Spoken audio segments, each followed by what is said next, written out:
I think I'm falling in love with my substance dealer, please help. I had a long, strenuous day after working at both of my jobs. I had been on my feet for about 14 hours total.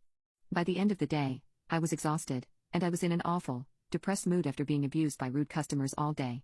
When I got home, I realized I was out of WD and I felt so annoyed and defeated, but of course, I texted Marshall, and he came to drop off stuff for me as always.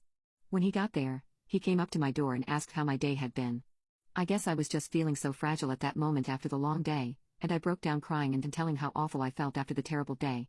It's embarrassing to think back to it, but I was sobbing like a baby. The innocent question just unzipped me, and I was just feeling so tired and emotional.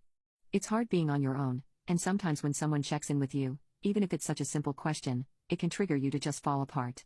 Luckily, Marshall was extremely sweet. He gave me this big warm hug, and just listened to me vent for a while. I talked to him about how tiring my jobs were and how I missed having a family even though they were awful. He comforted me and told me about his own similar struggles. He was a great listener and gave me lots of meaningful advice. He gave me another big hug before we left and gave me back the money I had given him for that night's WD. A couple days later, he called me just to ask how I was, and asked if there was anything he could do to help. We ended up speaking on the phone for a while, and I started to realize that I was falling for my substance dealer. He had never been anything but kind and caring toward me, and I found myself feeling like a silly little girl with a crush. Even though I had a good feeling about him, I could have never guessed how much this connection would change my life. I was too nervous to straight up admit to Marshall that I had a big fat crush on him, so instead of asking him out, I just started buying WD more often as an excuse to see him.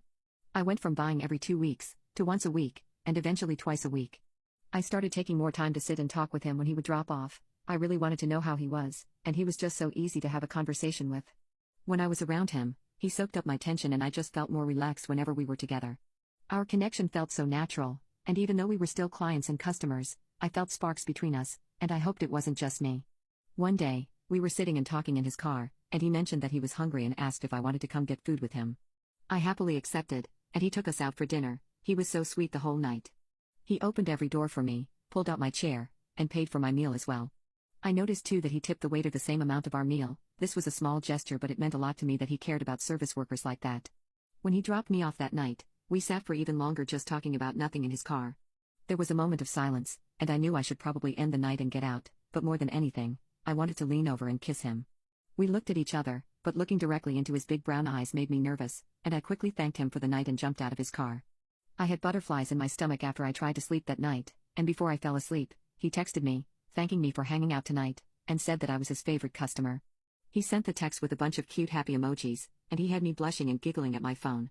I laid there in bed and thought about Marshall, and I knew I didn't want to squash my feelings anymore. I decided I would tell him how I felt the next day. Then I didn't sleep the entire night since I was so nervous. I had no clue how that man would completely transform my life.